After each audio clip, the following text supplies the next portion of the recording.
All right, welcome back. We are ACI Course 8, Class 6. I catcha. It is April 10, 2025. Let's gather our minds here as we usually do. Please bring your attention to your breath until you hear from me again.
Now bring to mind that being who for you is a manifestation of ultimate love, ultimate compassion, ultimate wisdom,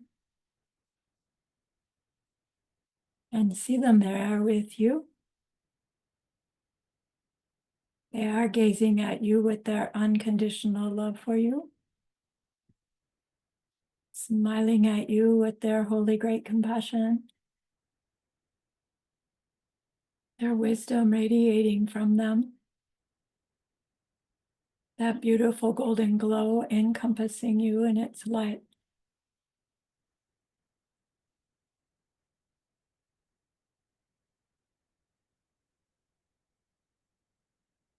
And then we hear them say,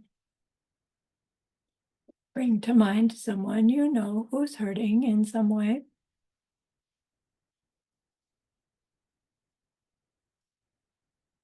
Feel how much you would like to be able to help them.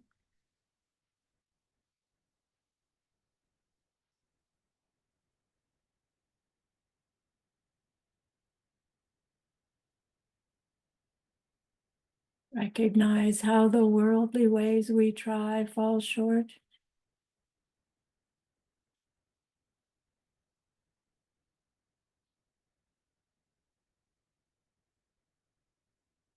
How wonderful it will be when we can also help in some deep and ultimate way, a way through which they will go on to stop their distress forever.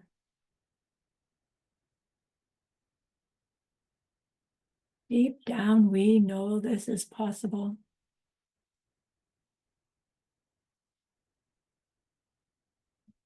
Learning about karma and emptiness, we glimpse how it's possible.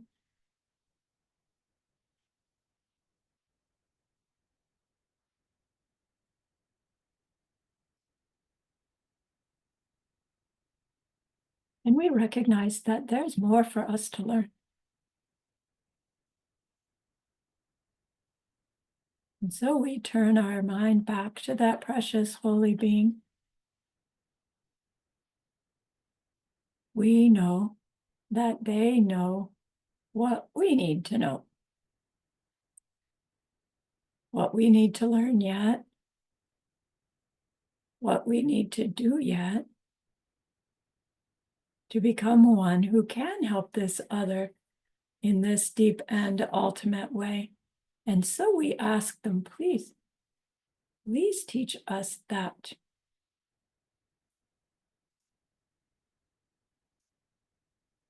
And they are so happy that we've asked, of course, they agree.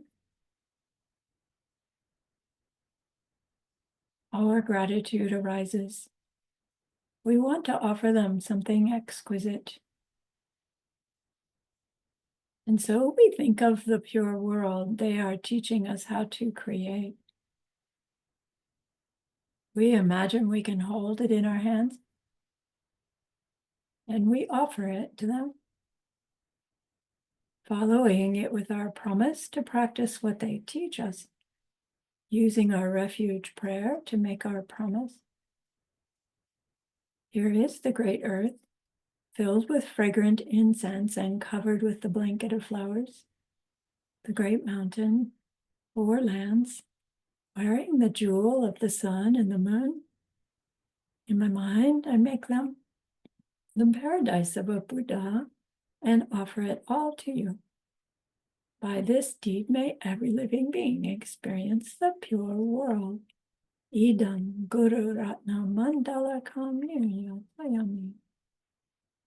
I go for refuge until I am enlightened to the Buddha, the Dharma, and the highest community. Through the merit that I do in sharing this class and the rest, may we reach Buddhahood for the sake of every living being. I go for refuge until I am enlightened to the Buddha, the Dharma, and the highest community. Through the merit that I do in sharing this class and the rest, may we reach Buddhahood for the sake of every living being. I go for refuge until I am enlightened to the Buddha, the Dharma, and the highest community. Through the merit that I do in sharing this class and the rest, may all beings reach their total awakening for the benefit of every single other.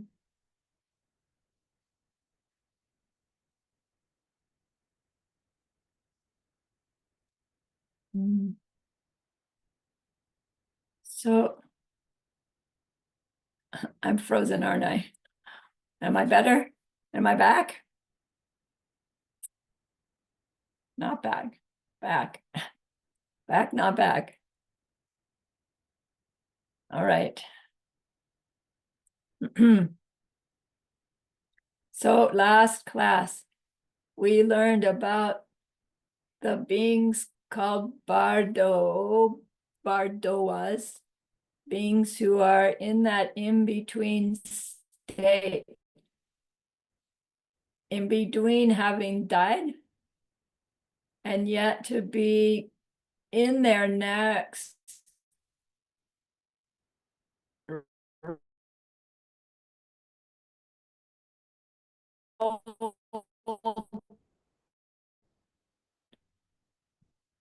qualification of being a next life,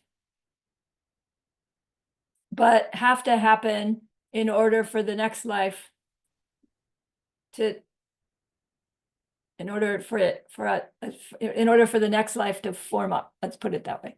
So your quiz asked you, what was that example of the seed needing, how does that example of the seed needing to go through being a sprout before it can become a full up plant, how does that show that then there must be such a thing as Bardoas? And they offer it as a proof, which I don't know, I still have that one as a proof on the shelf. As an explanation, okay, I get it, but I don't quite see how it proves something. But anyway, that's just me.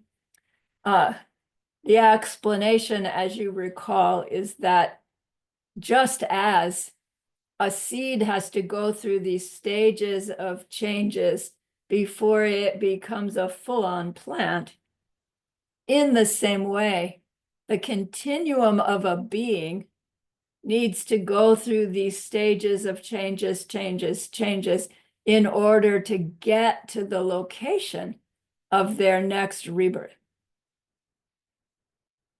And it's like, well, what if their location is right there where they died?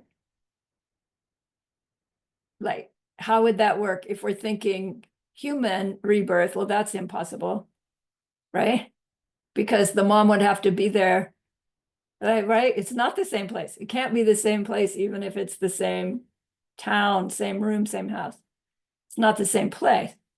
And then the only time you don't need a Bardo being interim is when the projecting karma is ripening the being into the formless realm, because the formless realm is wherever you are. There is no I here and over there, the way there is in desire realm and form realm.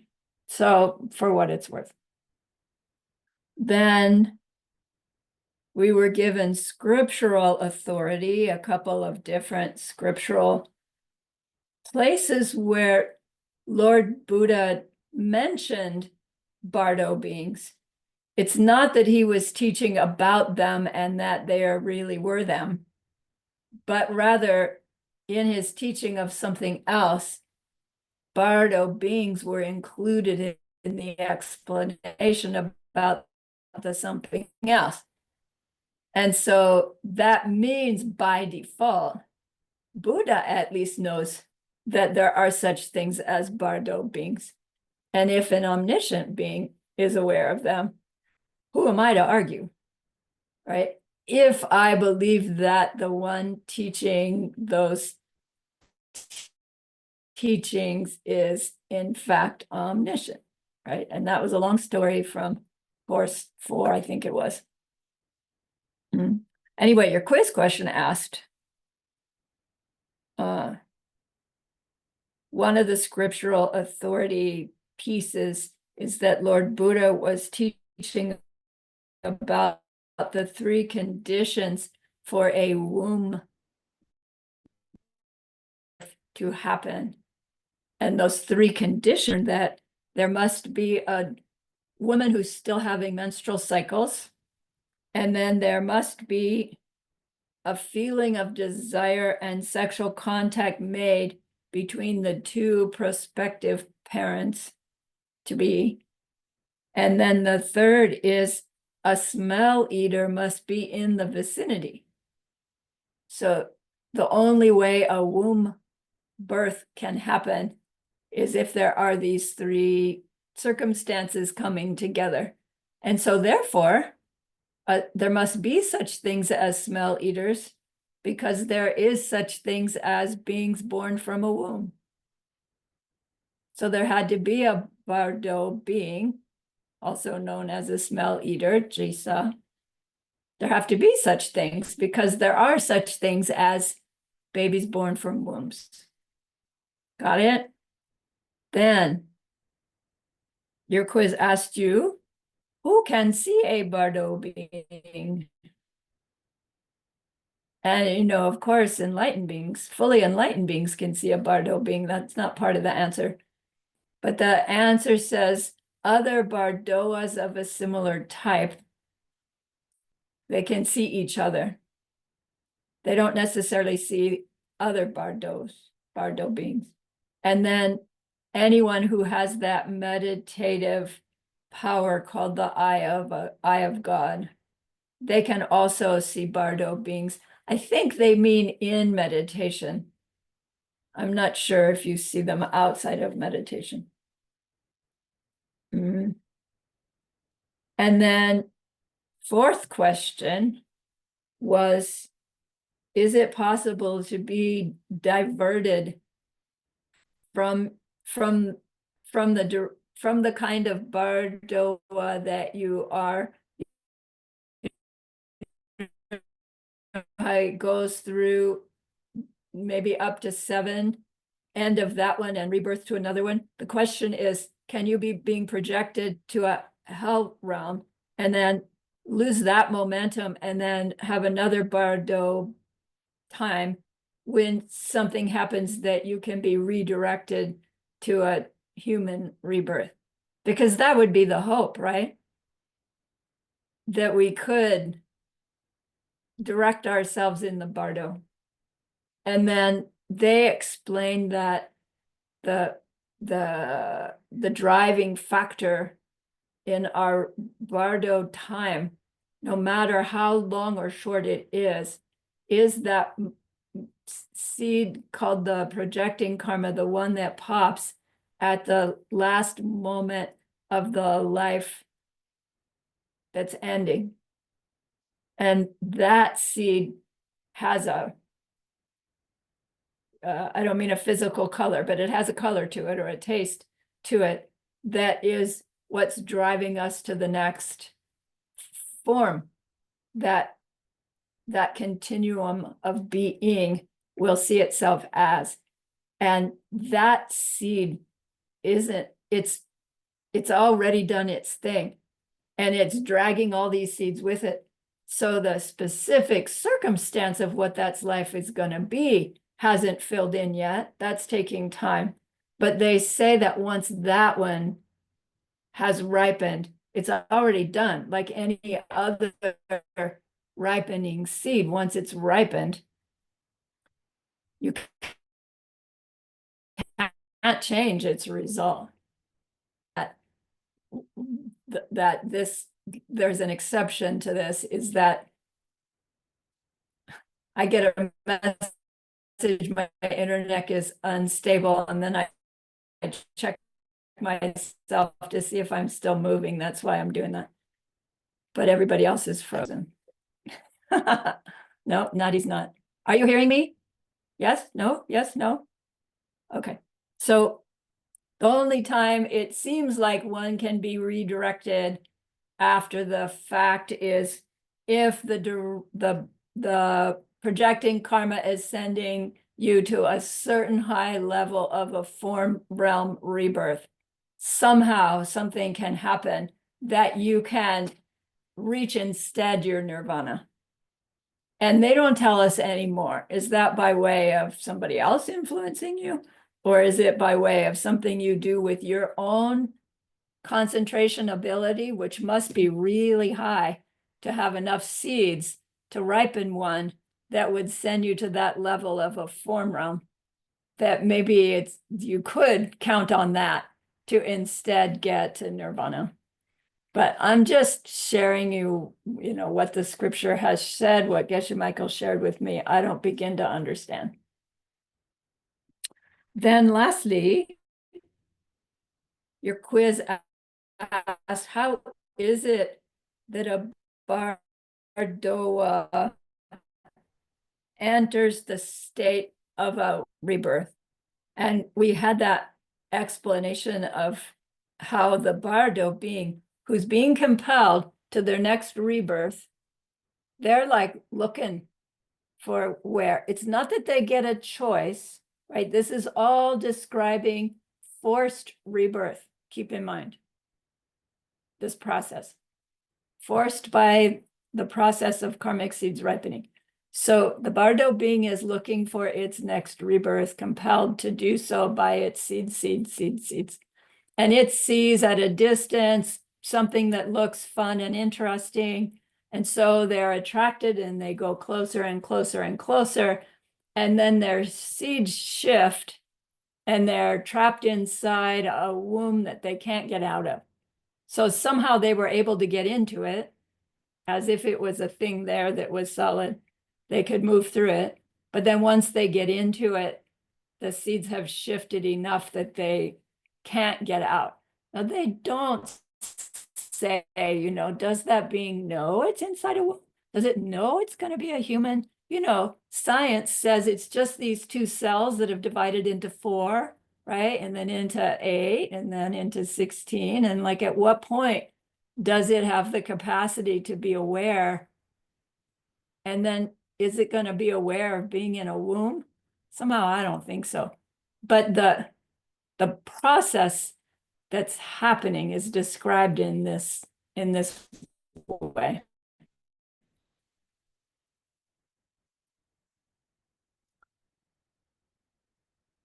Remember, Abhidharma Kosha is from the point of view of things do exist. Nothing is totally self-existent, but things exist, things that function, they're suffering, and there's a cause of enough about it.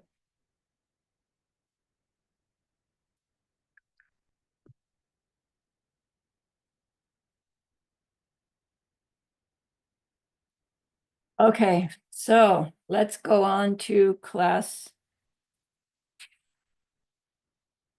6.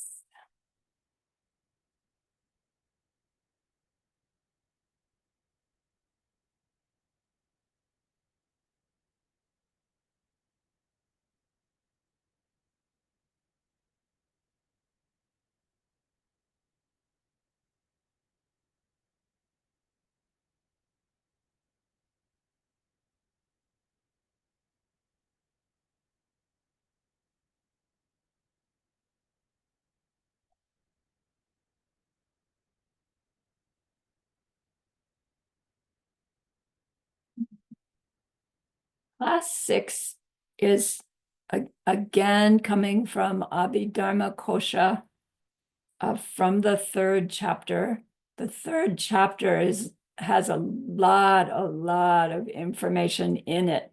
These classes are only touching on a small amount. This section is its explanation of the types of sustenance. What keeps us alive once we're in our next birth, not just human birth, any birth, what keeps us alive. And then the second half or second part of this class is Abhidharma Kosha's explanation of our physical world. Geshe-la calls it a geography lesson. So this first section is Droa Seki Nepa Yin for the Tibetan. Droa, the word literally means those who go. Those who go. It's another word for living beings. Usually we say semchen for living beings, meaning suffering beings. This is another way of describing living beings, those who go, those who do things. Right? Those who go places, or maybe meaning those who go through the cycle, the wheel of life, can have different meanings. Droa. Then Nepa Yin means to stay. They stay. And Seki is how it is or what's involved in them staying. So Droa Seki Nepa Yin means the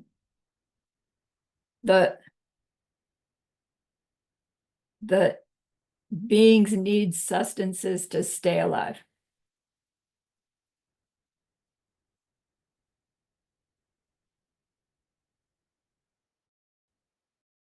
Master Vasubandhu says that Lord Buddha taught that there are 4 kinds of sustenance that keep beings alive. Now, we're not just talking about humans. So here's the 4 things that keep beings alive once they're in their next birth, whatever it is. Kam Kise, Rekpa, Sempa, and Namshe. Kam Kise. Say is here, the same say is up here. So sustenance. Kam means, it can mean family, as in the group you belong to. It can mean the district that you live in. It can mean your personal propensity to something, although maybe that's spelled a little differently. In Sanskrit, it's dhatu, that we see that word sometimes, dharma dhatu.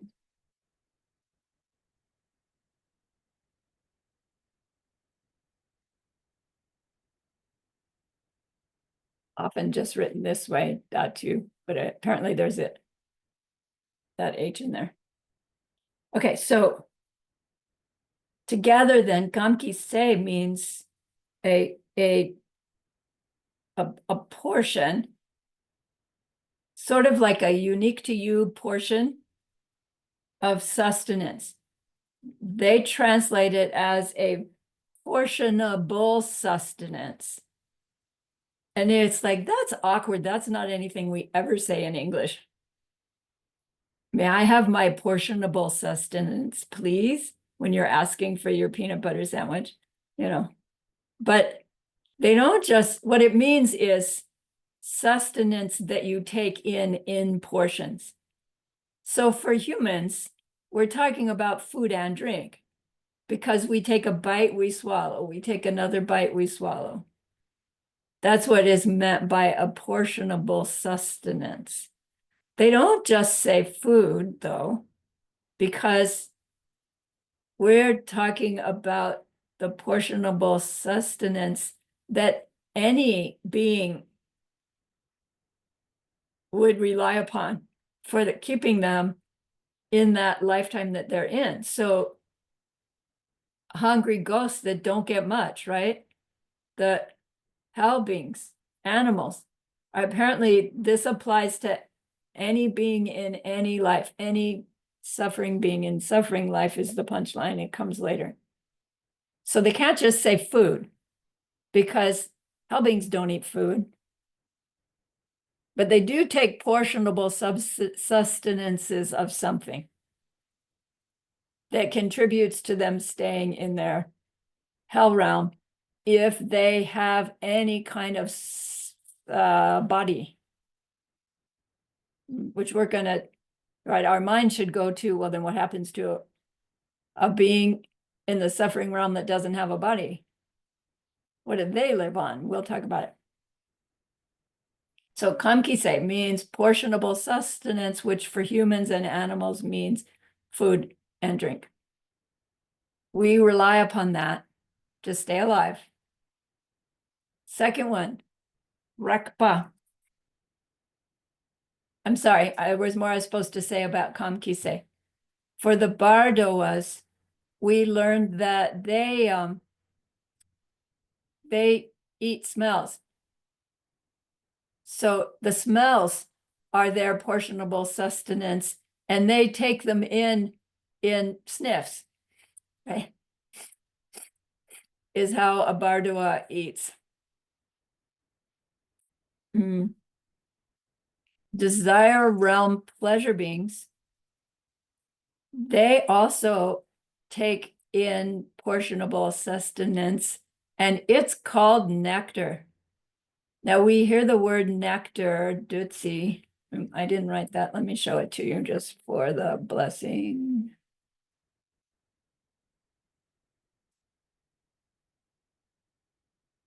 In Sanskrit.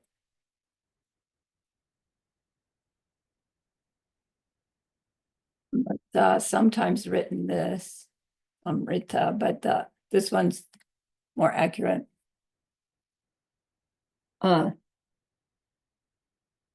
Because everything they partake is going to give them great pleasure. And they partake of it in hearts.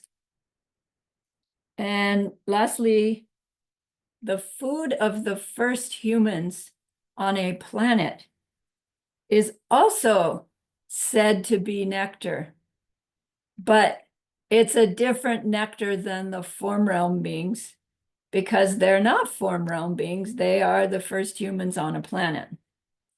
So we'll hear about planets and how they form, but there can be a planet that is not yet inhabited with beings. And then some beings have the projecting karma that sends them to that location, that planet. Now put your science mind aside and just let there be a place that's not yet inhabited. And then the karmas, the shifting karmas of some beings shift such that they show up on that planet. And those beings, their bodies will be made of light, and the light of their bodies will illuminate the place. It doesn't have a sun and a moon yet. When those beings get hungry, They just take their finger and swipe the earth and eat the earth, like wherever they are, and they call it nectar. So I don't know, it must be like chocolate, apricots, I don't know, but delicious and wholesome. And then over time, things shift, their karmas shift, and crops start to grow, and things shift more, and more selfishness sets in, and then the crops that are so abundant get gathered and stored, and then because they're being stored for future use, the state of mind of the beings shift into this is mine, not yours, and things degenerate from there.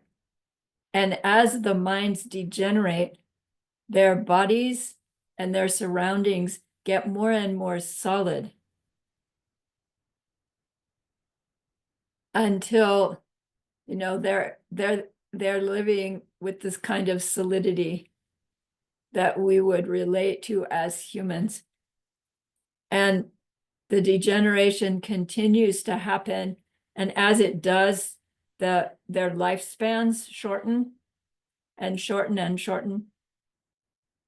And then at some point, their lifespans are so short, and the degeneration of their physical place has gotten so degenerated that it's hard for beings to be sustained there anymore. And sooner or later, the whole planet is destroyed. And it goes through cycles that sometimes it's destroyed by water, sometimes it's destroyed by wind. Apparently, our world, the one that we as these humans know, will be destroyed by fire. And we'll learn more specifics about that. But the reason I'm talking about it is that, we think humans are like this, like us. And there are different kinds of humans, we learned already. And even the humans in our place weren't always like this. Okay. All right.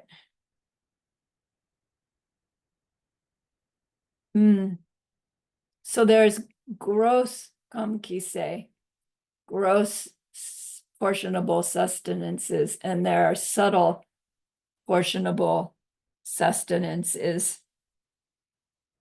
For gross portionable sustenances, that's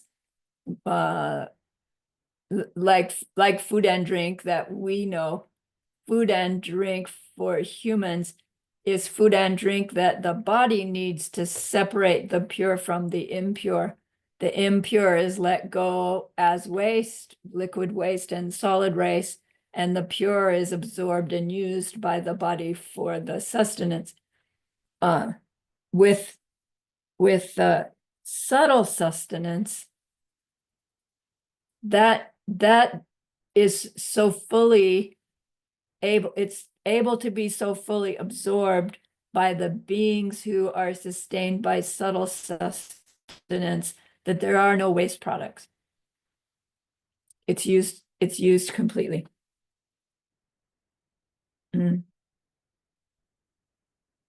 Geshe-la mentioned that we reach the form and formless realm. We make the form and formless realm karmas by losing our desire for the things in the desire realm. And in meditation is where we demonstrate that, where we're withdrawing our attraction to the objects of the senses so we can get into that deep enough meditation to be at those different levels of concentration that are planting the seeds for those form or formless realm future lifetime if they become our projecting karma. And because that interest in the desire realm desires, of which food and sex are the two main ones, then form and formless realm beings have no need for food. So they have no smells or tastes there. And again, it's like, I can't comprehend that. Like being a form realm being where physical matter has reached its highest expression and they don't have any attraction to it, like so little attraction that they don't even want to eat. I mean, not that they don't want, they just have no ripening of needing to eat. And I don't get the correlation. Like there's some big advantage.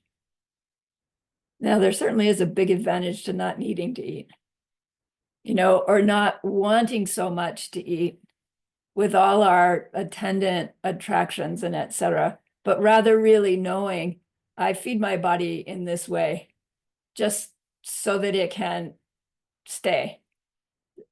And that would be an almost dysfunctional relationship with human food eating, of course. But somewhere in the middle is this, I know I have to eat. I'll find good things. There are some things that I still crave.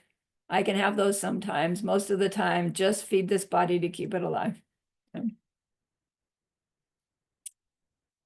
Okay, so now I can go to the next one. The next of the four kinds of sustenance is rekpa. Rekpa means contact. If you remember from the 12 links of dependent origination, this is one of those links, rekpa, contact, making contact. So contact here means the convening of three things specifically related to the portionable sustenance. So for humans and animals, it would be food that we're talking about. Rekpa means this contact. So the convening of the three things that are what's meant by contact is the object. So in this case, a piece of food, the sense power that's perceiving it, right? Whether you're seeing it or smelling it or actually tasting it. And then the third thing is the consciousness, which is food, right? Because we could theoretically have the thing there, the object there, and our sense power is perceiving it, but our consciousness says dog poop, right? And it's like, that, no, thank you, not food. So to be a sustenance factor, this three things happening together is contact. We're not talking about the object making contact with the eye power that then makes contact with the awareness. We don't mean that. We mean when those three are happening, we have this condition called contact. And that condition called contact is a sustaining factor for our life.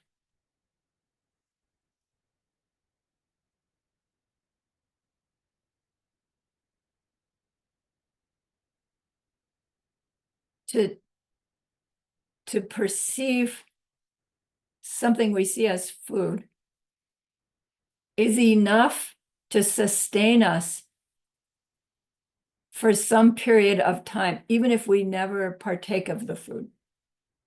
It's interesting. Cashel said, a horse never drops over from thirst or drops over dead from thirst as long as they can see water. It will, right? The contact happening will keep them alive till they get there. Now, I don't know if that's really true.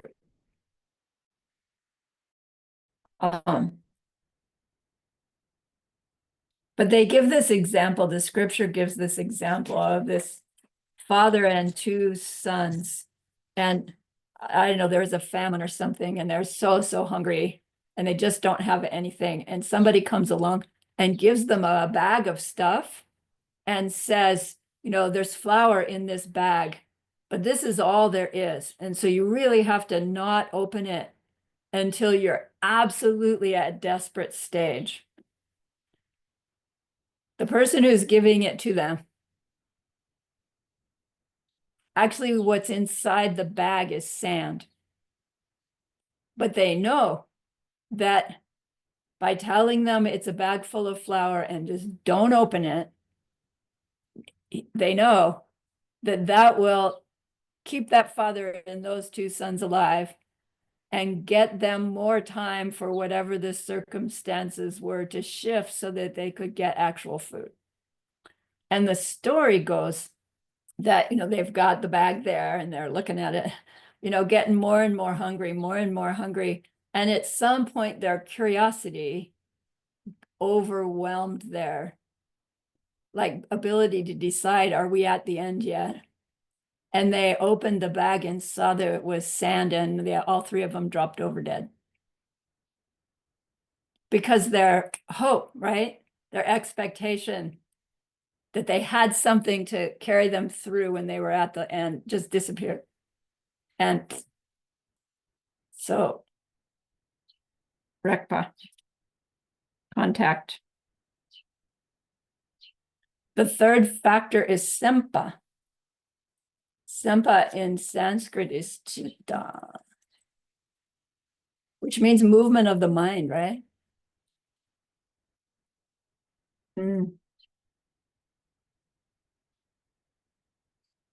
So this scripture says one of the four factors that keeps us alive is movement of our mind. The fact that our mind goes from one thing to the next, to the next, to the next contributes to keeping us alive. It's like it would make a good debate, because it sure seems like it's contributing to our dying, because with every movement of the mind, we're using up karma. Oh, but we're also planting karma, and that karma is growing. So no, actually, movement of the mind is contributing to more life. But then more of this life, or just more life, more me? So that this has different levels of consideration.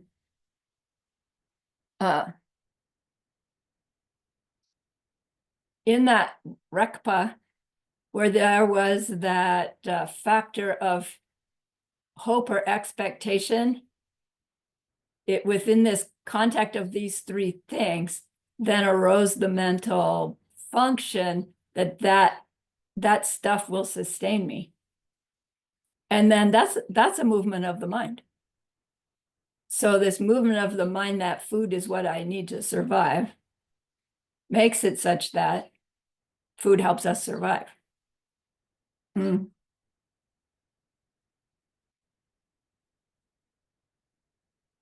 they say, well, wait, movement of the mind is what sustains us, could also be talking about what sustains us into another rebirth. Not movement of the mind isn't sustaining us in this life, but it's what pushes us into our next life. Movement of the mind, don't we know that as karma? What is karma? Movement of the mind and what it motivates. Why didn't they just say, look, one of the things that sustains us is our karma? It seems like it would have been so much more clear. But remember, they're talking to an audience who uses the term karma and means something entirely different than what we've been taught is meant by karma. Movement of the mind and what it motivates is very different than karma being duty or, level of function within your society or fate, right? All the different meanings in other traditions of karma. And so Buddha didn't use that word often so that people wouldn't hear him say one thing and take it to mean something else because of thinking they understood that he meant the same thing by that word. So I'm not saying that here it's karma as we understand karma. However, there is a factor of movement of the mind that sustains us through this life and then sustains us going on at the end of this body's life through the bardo into the next rebirth. And so when we're thinking of it that way, we're thinking of a different me that's being sustained than the one that's being sustained in this life, right? What sustains this body for this life? The mind continuing to move from this to that, to this, to that, to this, to that, which it's always doing, sustains this lifetime. And then when this lifetime ends anyway, that movement of the mind continues to move my subject side me, which won't be Sarani, but will still be a subject side me, continues to sustain my me. Do you see? So, Sampa.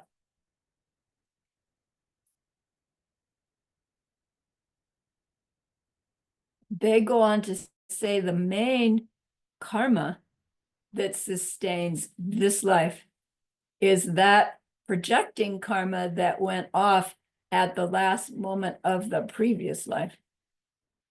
That is what pushed this one into being. And we tend to think of, well, that karma went off a long time ago, but in some way it's continuing to go off, losing its impetus as it goes. And when it loses it completely, that's the end. No, it's some kind of factor that projecting karma is still somehow doing its thing. And my explanation isn't accurate, but right, think of it as the projecting karma is still functioning as long as I still have this human life that it put me into. And it's going to wear out. Sempa. The fourth kind of sustenance that beings rely upon is namshe. Namshe means mind, consciousness, awareness. So the mind itself, like this general constant state of awareness, contributes to this sustenance of me and my existence, me and my world. That consciousness is always on. Geshe-la says, namshe is the light bulb is on. And even when we're knocked out, deep asleep, anesthetized, the light bulb is still on, ever so dimly, but it never goes out, can't go out. So this mind,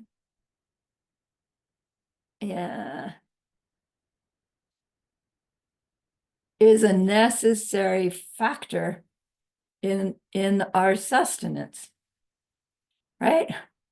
Yeah. It's not like we have a choice about it. Excuse me.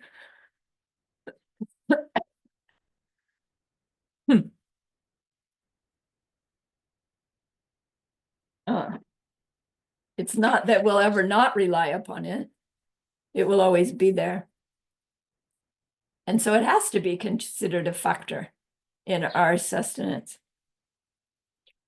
So Master Vasubandhu explains that all of the realms have three out of these four sustenances. All the realms rely upon rakpa, the contact factor, the movement of the mind factor, and the namshe, the awareness itself factor, as types of sustenance. It's only the desire realm that also has the portionable sustenance, whether gross or subtle. So when we say all three realms, we mean desire realm, formless realm. Formless realm has no physical body or place, so obviously it's not going to have any physical food. And yet still, to be sustained in your formless realm being, you will have contact, movement of the mind, and consciousness. Same for form realm. You don't need gross or subtle food to take, but you do still need or have contact, movement of the mind, and consciousness. All right. So the next topic is the four things that nourish our bodies. So all of a sudden it's like, wait, I thought that's what we were talking about. The four kinds of sustenances. It seemed like it was like, this is how we keep this body alive with these four different things. And it's actually, no, it's like, this is how we keep my me alive with those four different things. It's a little different. But here's four things that help our physical body flourish. When we have a physical body, we would want to know, how do I keep this thing flourishing? There are four factors. Ge, Pe, Gyu, Shi. Gyu, Shi means the four causes, and Ge, Pe means flourish. The four causes for our bodies to flourish. Mm-hmm.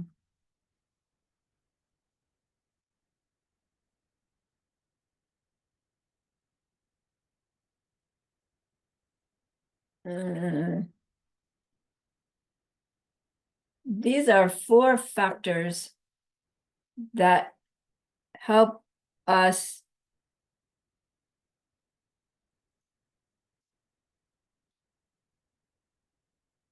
promote the elements that make up our physical body's ability to do their constant dance between them, through which our sense powers function, our digestive powers, our physical powers function. So on whatever level that we're looking at, there are these four ways that the elements, once properly nourished, that they go on to support all the rest of the systems of our physical body.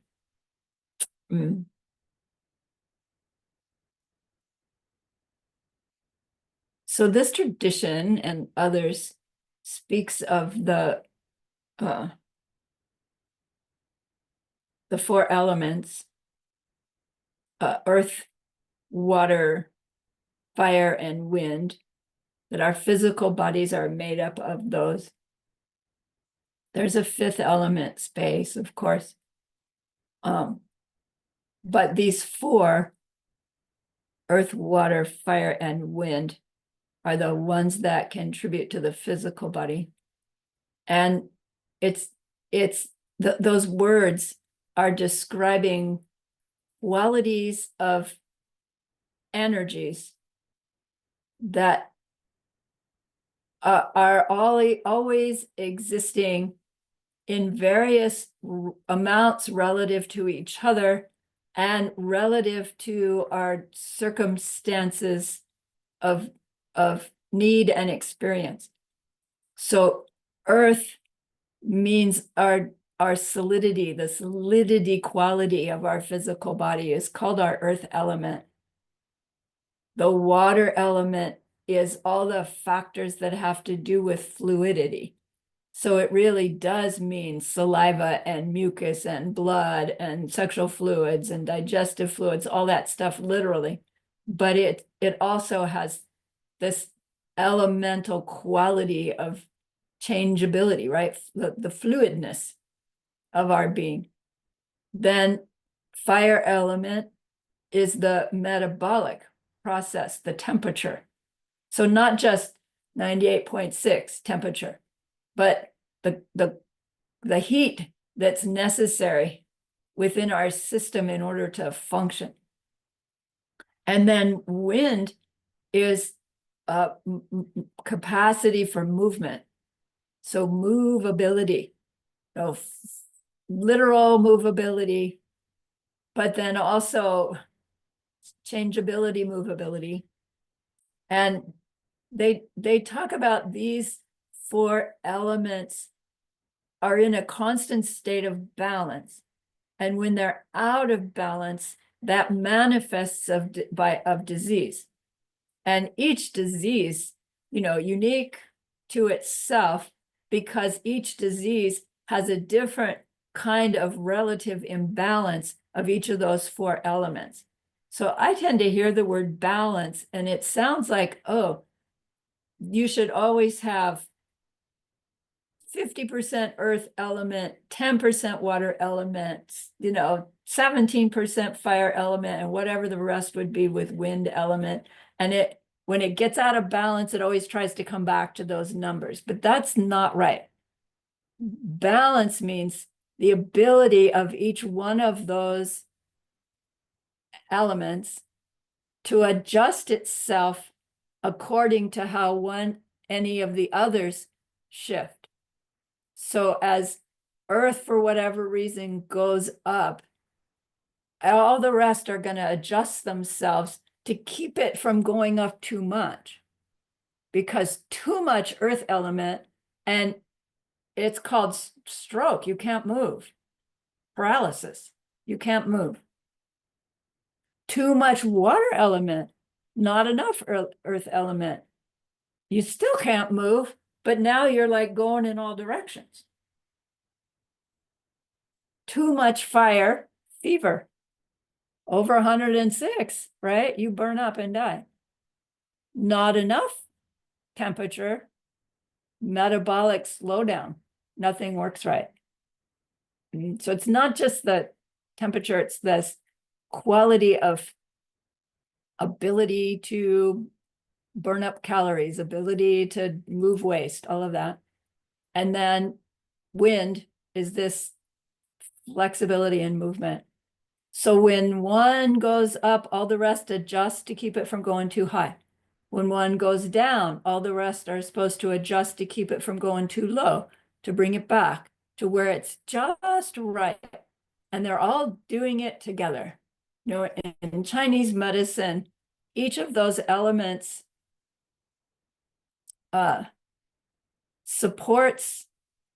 directly supports a specific one, which directly supports another specific one, right? And it goes around in the cycle.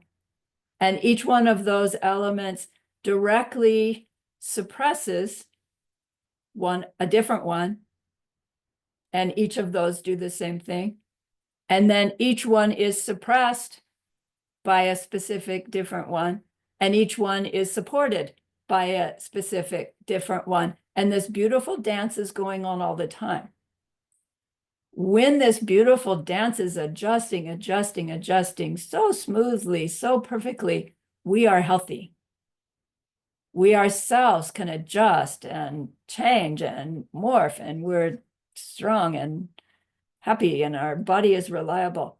But when that dance is getting overpowered, one element's overpowering the others, That one that's supposed to keep it in check is overwhelmed. It can't do its job.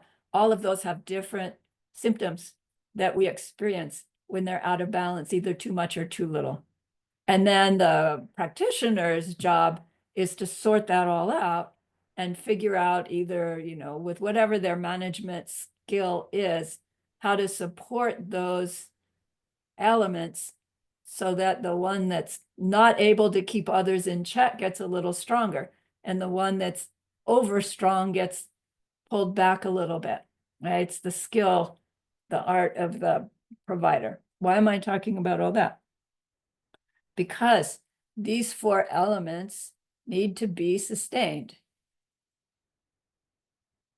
And there are these four factors for sustaining our elements in these physical bodies. The first one is kase. There's the word say again, sustenance. Here, ka means mouth sustenance. So before we called it portionable sustenance, but that was in this broader term of what any being eats. Now we're talking about physical bodies. They need food that we take in by mouth. The food feeds the cells that make up the physical faculties of our body. So our food is our nourishment, right? For our eyes, ears, nose, taste, touch, right? Which is what we're sustaining. The second one, lekcha. Oh, let's wait, it's break time. Let me stop the share so I can pause recording. Pause. 9-2. Share. Vocabulary.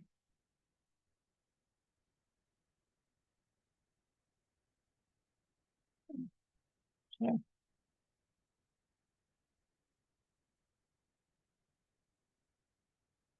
Hase, food. The other thing that helps support our elements to support our physical body is called lekcha. Lekcha literally means doing good. And it sure sounds like that means, doing good deeds, keeping our vows, causes our physical body to flourish. And it's like, yeah, right on. But that's not what it means here. It's like, wow, phooey. I want it to mean that, please. Thank you very much. But what it means is taking good care of the body helps it to flourish. Remember the school that we're in. The school in which Lord Buddha was pointing out how all the world exists, how we exist, how everything exists. And then he says, and by the way, it's all suffering. But we're not at the level of school that's going into the details of karma and emptiness yet. However, when we think of all of these things from that perspective, we can still see how, okay, it's not wrong to understand it in either way. It's has a different effect on our being to think of these things from the higher school, which would be it's all by projection. Do you see? But if when we say, oh, it's all by projection, it makes us think, so none of this is really useful. We're understanding by projection incorrectly. We're thinking by projection means not really, when in fact, by projection means really, it's like this. By projection, do you see? So lekcha means doing good. What kind of good? Exercise it, massage it, apply the necessary ointments. It really says that. Get a massage from time to time. Gosh, my last massage has been, I can't remember when. Lecta, take care of your body. Be nice to it.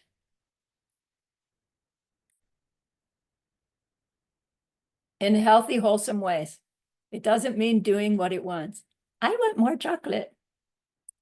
Sorry, buddy. We'll give you this instead. Mom. Next one.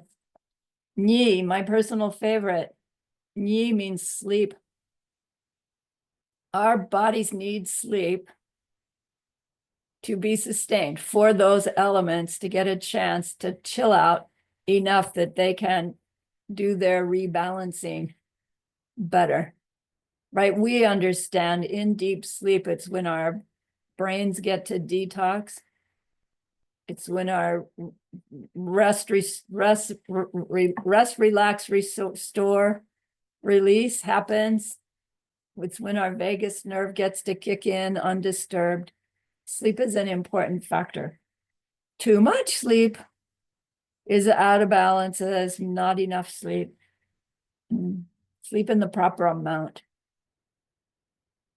And then the fourth factor is ting and zin. We know that word. Single-pointed concentration. Single-pointed concentration is a necessary factor for sustaining these physical bodies. It's interesting, isn't it? Concentration of any kind is a physical nourishment. You know, this tradition would say as much as food.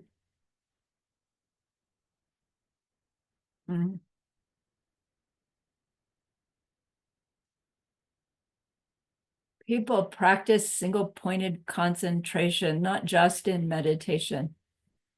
Athletes do it. You know, dancers do it. Artists do it. A lot of different, you know, when you're reading a good book, you're doing it. Seeing a good movie. As we've learned in meditation classes, most of us don't have the ability to turn it on and turn it off according to our own plan, that it occurs as a factor of the object that we're focused on. Something about that object seems to have enough interest or importance that we're able to zoom in on it and stay in this clear-minded on it, even if it itself moves like a movie is moving along, but your mind is single-pointed on it in the sense that it's not jumping off to car traffic, kids hollering, what's on my phone. It's not popping around, and it's not dulled out with disinterest. It's bright and alert. So it's Tingensen.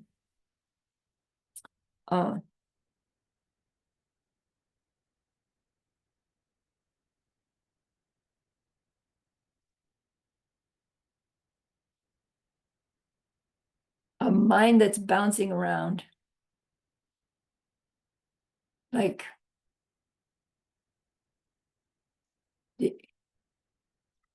stresses the ability of those elements to do their delicate dance.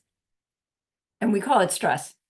A mind that's bouncing around ends up as a stressful situation. And stress, as science tells us, eats away at our longevity. And so things like mindfulness-based practice for mindfulness-based stress management, it seems to be really effective. And they have all their, you know, accurate explanations for how and why. And here's another one. And because that mindfulness is a concentration practice.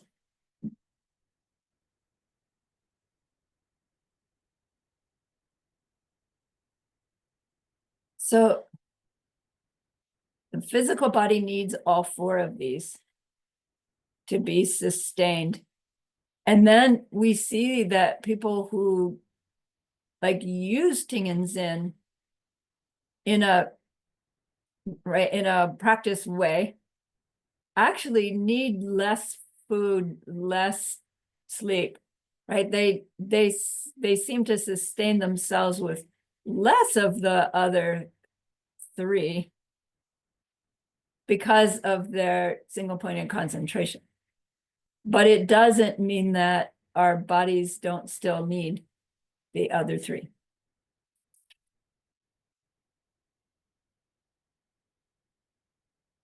So Geshe-la said, the ramification of all of this is worth contemplating in terms of, why do we need these things? How do those things manifest in my life? What is it in this teaching that can help me sustain me better? Help my body function better. But he says, ultimately, these are not remedies. These sustain our physical body, but it sustains our physical body here in samsara. So they're all sakje, stained. They're all polluted. So ultimately, we want to create our seeds such that we don't need any of those anymore. And we don't do it by just deciding to do it, to perceive ourselves as a being that doesn't need any of that will be a ripening result of extraordinary love, extraordinary compassion, extraordinary wisdom. So we use this other information to help these bodies be such that we can use them for long enough to create the virtue. We can purify our obstacles and create the virtue that will ripen us as a being that doesn't need any of them. All right. The bodies that we sustain by way of these factors gets old, sick, and dies in some order of that. Okay, so the next section of this class is the section about jikten. Here's the word, jikten. Jikten literally means the jik perishable and den base, the perishable base. It's what they call our world, the perishable base. Our world gets another name. Oh, there it is, Zambuling. I'll get there in a minute. But it is the perishable base of our existence, lokta in Sanskrit, there, to be complete. And in the Abhidharma Kosha, Master Vasubandhu is describing how a world comes into being. Like they say how our world comes into being or came into being. But it's not unique to our world. Like any world that comes into being, apparently does it like this, I believe. And it's called the perishable world because the very fact that it comes into being means it's going to get destroyed, right? We are again talking a samsaric existence. So any existing thing in a samsaric existence, bless you, is ending from the instant it has begun. That makes a nice exploration.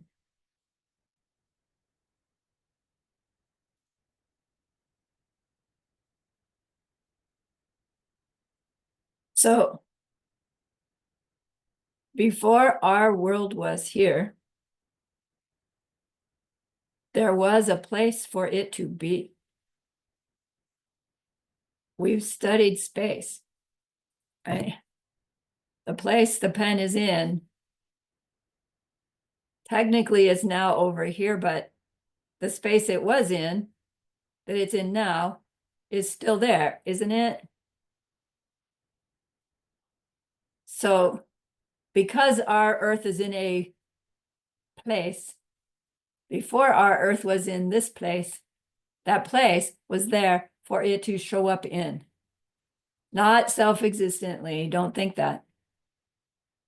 And it wasn't the place the Earth is in, or even the place the Earth will be in. It's just place. And then something happens.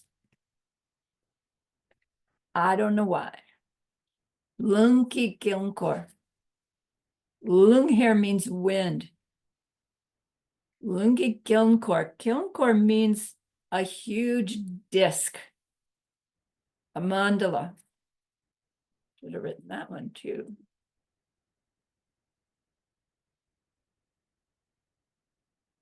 Mandala is the Sanskrit word.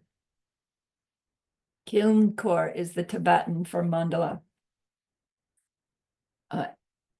It means a big, flat, round thing.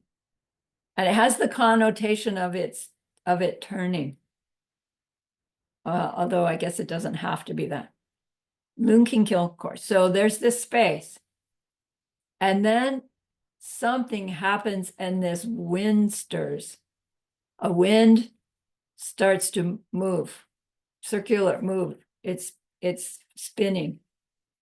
And it's going around and around and around and around, getting faster and faster and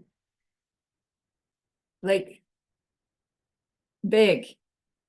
I don't know if it's getting bigger or if it's just defining. You know how like a cyclone or a hurricane you could see the pictures from space they show us. And maybe the first day, it's just the clouds are looking like this. And then it until you've got this huge, horrible storm. So similar to that, there's this turning happens. And then it turns and turns and faster and faster and faster. And the faster the wind spins, the more solidified it gets. Again, it's like you would think the faster it spins, the more it would disperse. But it's the opposite.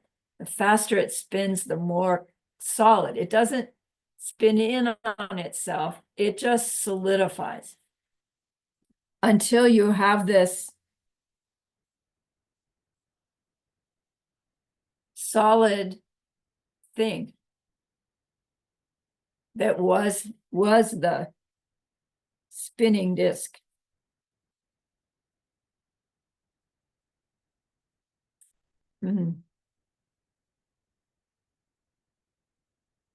They say that this disc, once solidified, is 7 million miles thick and 4.5 times 10 to the 60th miles in diameter. I don't know, get that in your head. 7 million miles I can't conceive of. And then 4.5 times 10 to the 60th, right? Huge. Then that spinning disc, water forms on top of it. I don't know where the water comes from. But now think of it again. You've got this huge pancake. And then on top of that pancake, somehow water forms up. And in that water, something happens that a disc of gold forms. The gold disc is 1.4 million miles thick. The water disc is 3.6 million miles thick. And both of them are 5.4 million miles wide. So infinitesimal compared to the solidified wind disk. but still 5.4 million miles I can't conceive. Pretty huge. Then in the center of all this comes up Mount Meru. It's terraced. So Mount Meru is like this. And it starts way down below the water disk, and then it comes up and it goes up a certain distance above the water and the gold disk.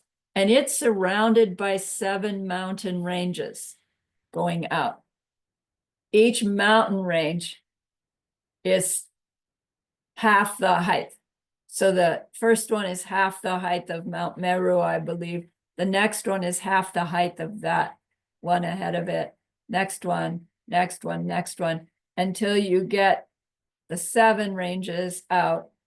Then there's one more mountain range around the whole thing.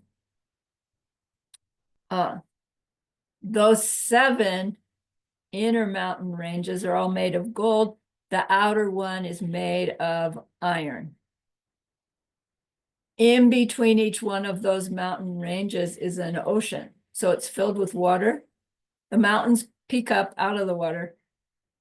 And the innermost ocean, has a certain name. Certain things happen in that innermost ocean. Each ocean has its own name. You get out, there's the outer ocean, which is the one just inside the last ring of mountains. Different things are happening in those different oceans. Then Mount Meru itself, there in the middle, like it's the biggest thing. It has 4 sides, like 4 discrete sides. So it's like a pyramid, a step pyramid, curious. And each of those 4 sides is made of a different precious substance. The east side is all made of silver. The south side is made of lapis lazuli, so blue with flecks of gold. The west side is made of ruby, so red. And the north side is made of gold, so gold colored. And then the sky above that side of Mount Meru reflects the color of what that Mount Meru is made of. So the sky above the eastern side of Mount Meru is a silver sky. The sky above the southern side is blue. Like here's the mountain going out to the end of our wind disk is the side, not the whole mountain side, but the sky above all of that is still related to the Mount Meru's lapis. So everywhere you go in its eastern sector will have a sky that's blue. Guess where we live? The west side, the sky is red. The north side, the sky is gold.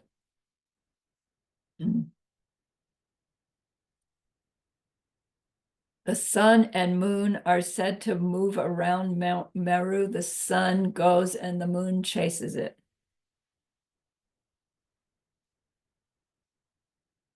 The scripture gives the exact dimensions of each of those mountain ranges and the dimensions of the oceans.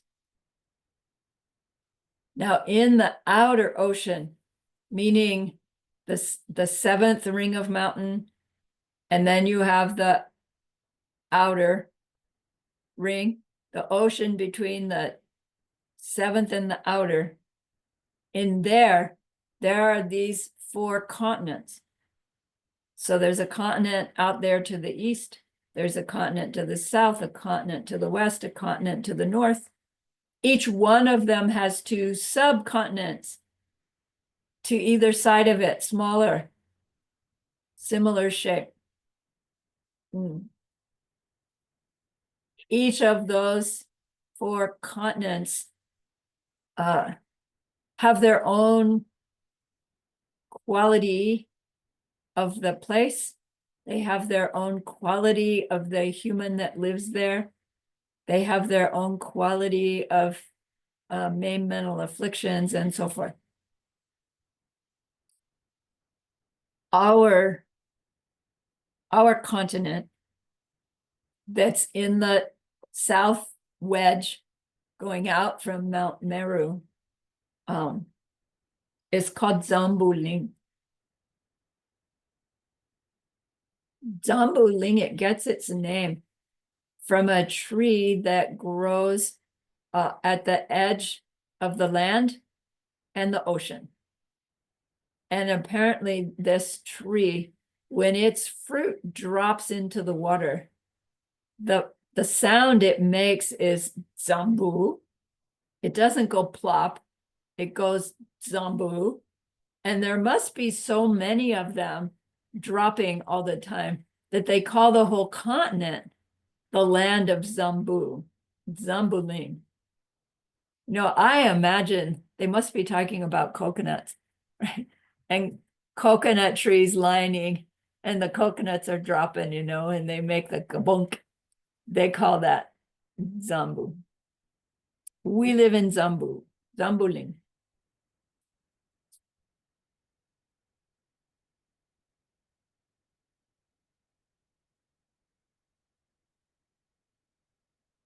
Okay.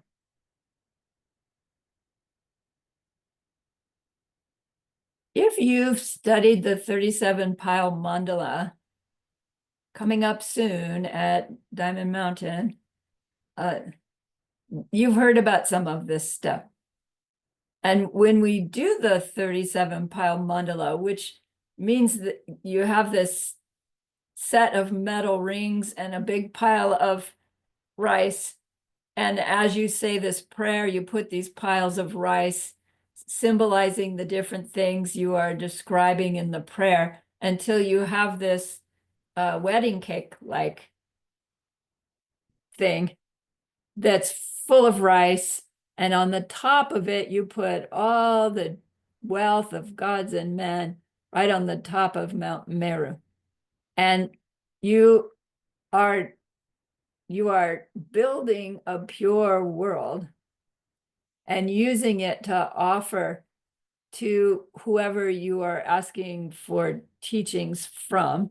So you usually make the 37 pile mandala offering before a teaching to request it.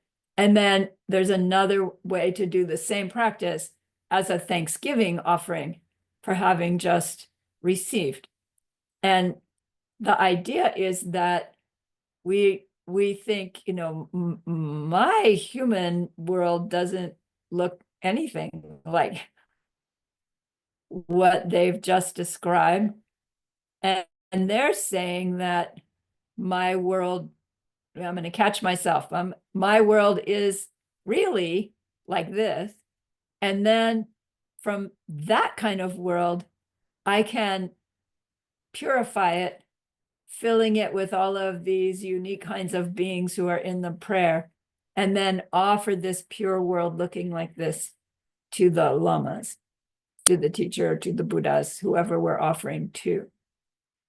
So it like brings up questions. It's like, is this what a pure world really looks like? And how does our world, you know, this blue sphere, right? The blue marble in the great space, how does that turn into this flat disk that's so much bigger, right? I asked Google, how big is Earth? How wide? What's the diameter? And it's like 7,600 something miles across. Like, that's like an atom compared to what they've just described, how big our world is from their perspective.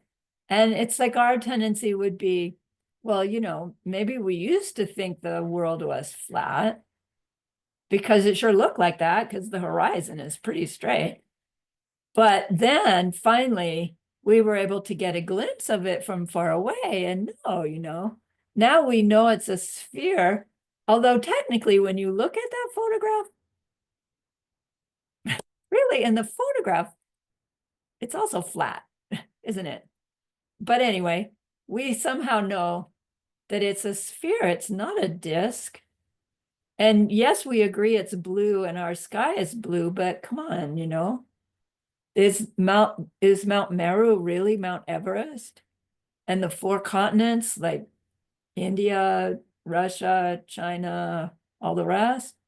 It's like our linear minds trapped in our mistaken view want to make that explanation fit what we know is true.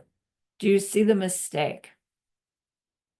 So Gajla said, think of that angry yelling boss who's yelling at you.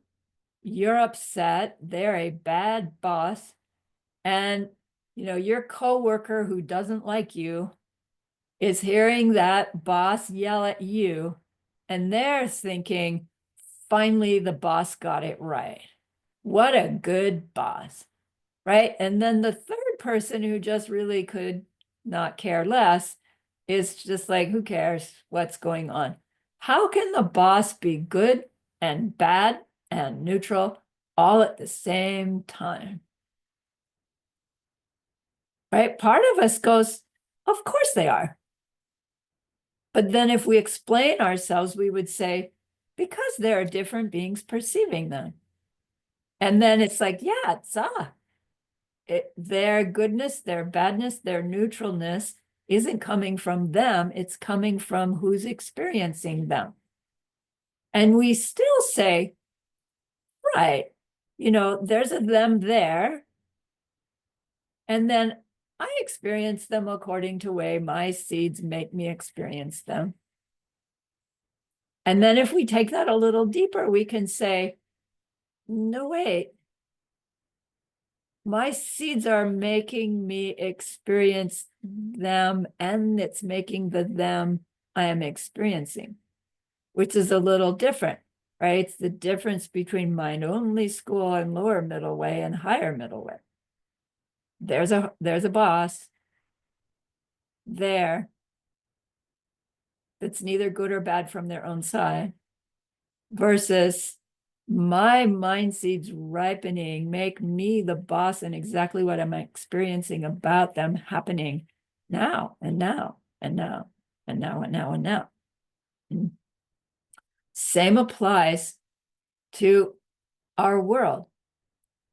Is it like Master Vasubandhu described, or is it like we now know it because of science? Right? We want to say one or the other. It's a diamond deal, isn't it? What's our world really? Whatever our seeds are ripening us to see it as. Oh, so it really is a blue marble spinning in space. No, that's what our seeds are making it be for us. And it's real, but it's not really that. Do you see? It's real in that it's happening and it's a valid experience, but it's not real because our belief in it being real means, so see, it's from it like that, because that's how I see it. Like the boss who's really there, just good or bad according to how I see it. Same with whether our world is how Master Vasubandhu described it or how we believe it's been described to us by science. It's not one or the other, and it's not a third thing. It's blank. Right? It is a thing, and it's blank. And it's a blank thing because it's a ripening of our own mind movement.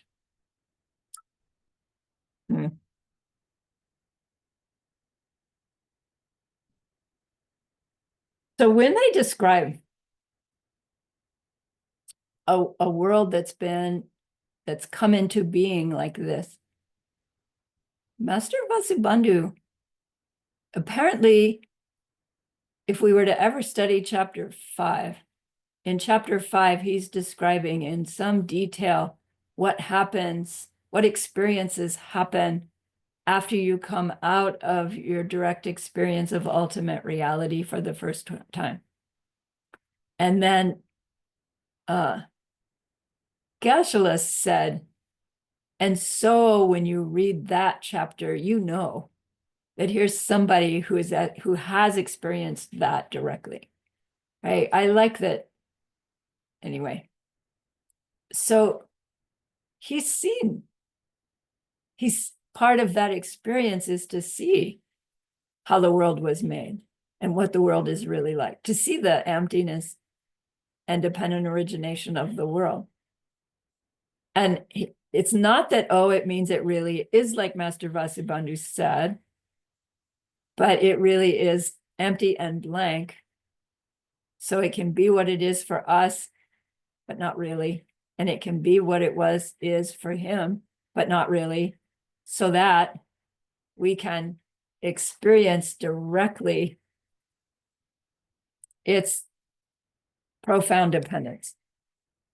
And then out of that profound dependence, the world that we are projecting, the apparently closer it will be to that 37 pile mandala that we've been offering to Buddhas. And it's like, wait, but it's just helpful. Okay.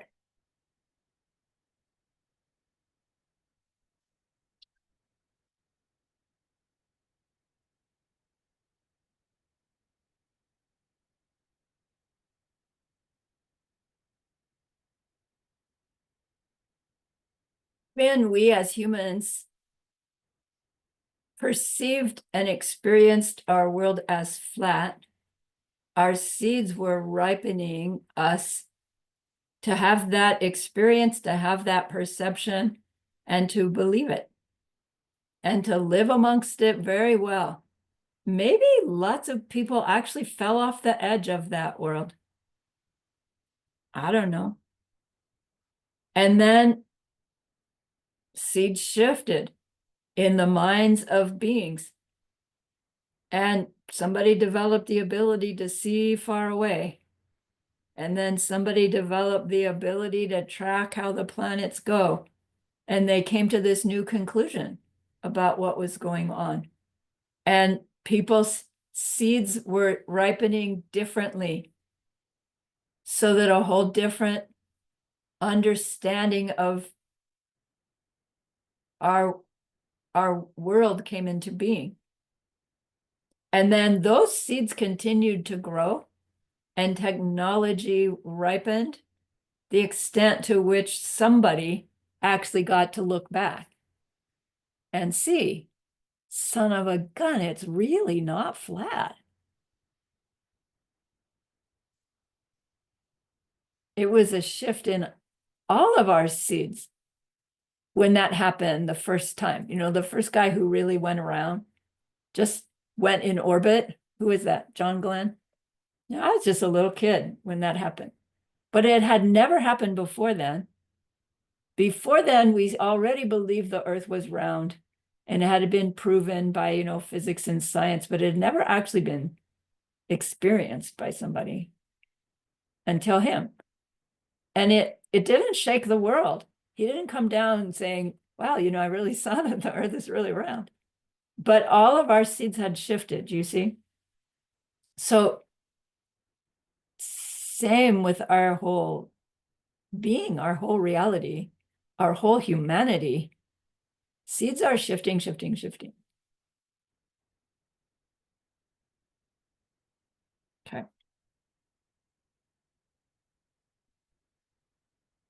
How would we make the perception of our world be such that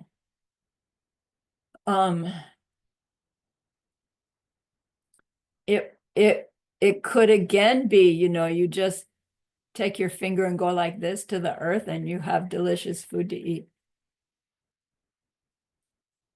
If that's a good thing, it could only be a result of extraordinary kindness, right?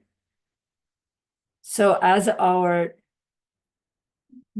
vowed behavior improves, as we experience the yuck of our world, the obvious yuck of our world, and then it changes yuck of our world, and the pervasive yuck of our world, we're burning it off. As we're interacting with the yuck of our world from greater wisdom and so greater kindness than we did before, we're planting new seeds through which everything is shifting. And we can and will eventually make the seeds necessary to find ourselves as a being living in a paradise world. The only way it can come about is through planting the seeds of extraordinary kindness, kindness born of wisdom, which is why we're studying all of this. All right. Okay, so that's class 6.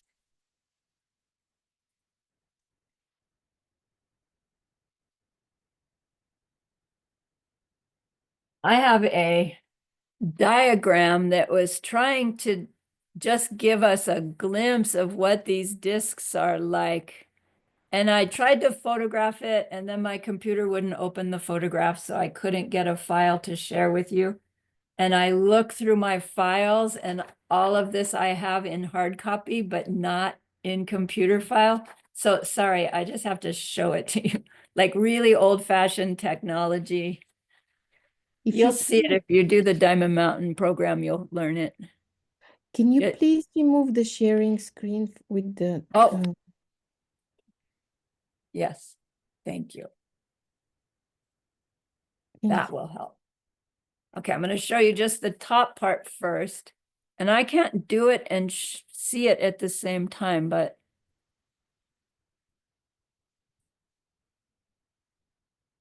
this is the wind disc. And then how the water and gold are so much smaller than it. This is not to scale. Some science person, if you could do it to scale. My guess is this thing in the middle would be like a pencil dot, which wouldn't be helpful. Now let's go up. In the middle is Mount Meru with the 7 mountains around it. And then way outside is that outer mountain range. So really there's 9 mountains because Mount Meru is 1. And then the 7 rings and then the 9th ring, right? Not the 9th ring, it's the 8th ring, but it makes 9 mountains.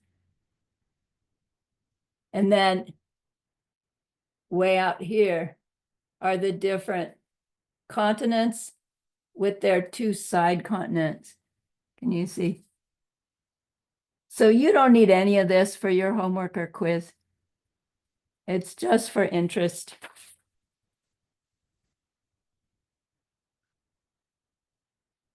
And then because we still have a little bit of time, I'd like to read you that 37 pile mandala prayer, because maybe you haven't all heard it.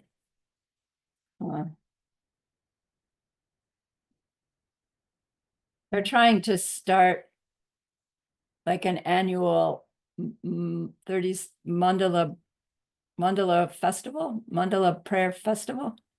It's a merit-making practice to offer the 37 pile mandala, where you build it and then you do a repeat of the 7 pile mandala that we say that's here's the great earth.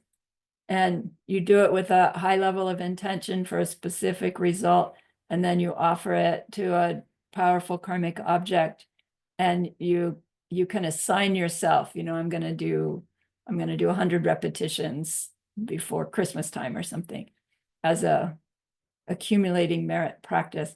And someone had the idea, it's like, let's get a lot of people knowing how to do this, and then one time a year either get together online or together and just do, like, everybody together do hundreds of thousands of mandala offerings. We could stop climate change.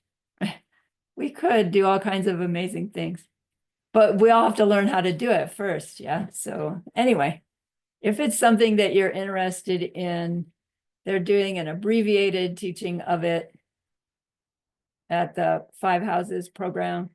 And then you can ask those ladies to give a little more in-depth if you want, or I can do it too. So let me read you the prayer. Okay, so just listen. There's nothing on your homework from this, not to worry, just for fun. Okay, it's called the Long Mandala Offering. Om Vajra Bhumi Ahum. Here is the mighty ground of gold. That's what that means. Om Vajra Reki Ahum. Here is the surrounding outer wall of mountains. That's what the Sanskrit meant. In the center is Summit, king of mountains. To the east is Great Body. To the south is Zambu. To the west is Cattle. To the north is Sound of Terror. Body and Great Body, Oxtail in the second, moving in the high path, Sound of Terror and its mate. Here is the Jewel Mountain, the Tree of Wishes, the cow that gives whatever you want, crops that grow themselves. Here is the precious wheel, the precious jewel, the precious queen, the precious chancellor, the precious elephant, the precious horse, the precious general, the gold mine of the vase. Here is the lady posing lovely, lady of garland, lady of song, lady of dance, lady of flowers, lady of incense, lady of lamps, lady of perfume. Here is the sun, here is the moon, the jeweled parasol, the banner of victory. Here in the middle are all the riches of gods and men, excellent, total. All there is, totally pure, exquisite. All this I offer to my kind and holy root and lineage lamas, and especially do I offer this paradise to my lama, the Lord of the Able, the keeper of the diamond, and to his angel retinue. Give into your compassion for the sake of every living being. Accept my offering, accept and grant your blessings to me. Idam Guru Ratna Mandalakam Nirya Tayami, which means accept this precious mandala and bless my mind.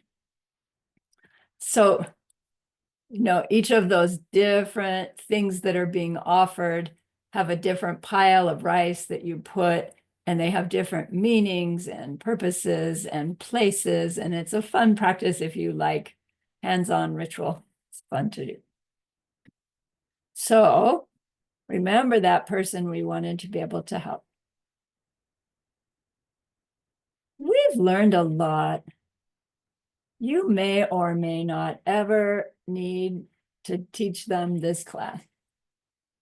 But what you've learned from it and will go on to realize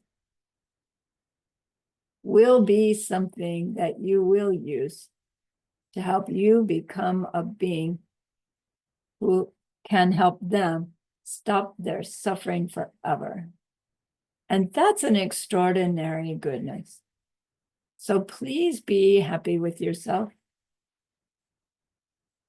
and think of this goodness like a beautiful glowing gemstone that you can hold in your hands.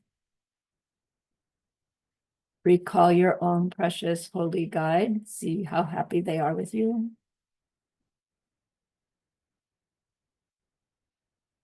Feel your gratitude to them, your reliance upon them. Ask them to please stay close, to continue to guide you and inspire you and help you. And then offer them this gemstone of goodness. See them accept it and bless it. And they carry it with them right back into your heart.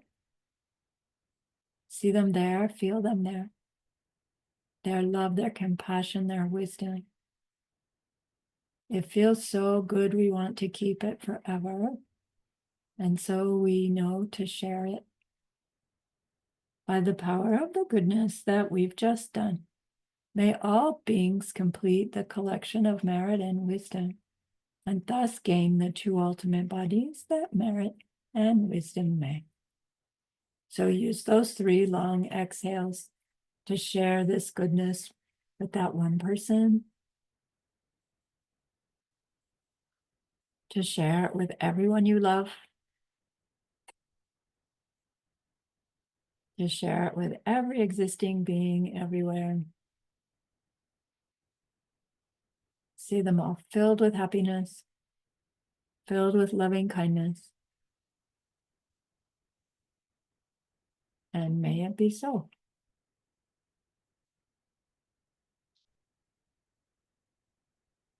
Okay. But thank you again for the opportunity to share. I'm stopping recording.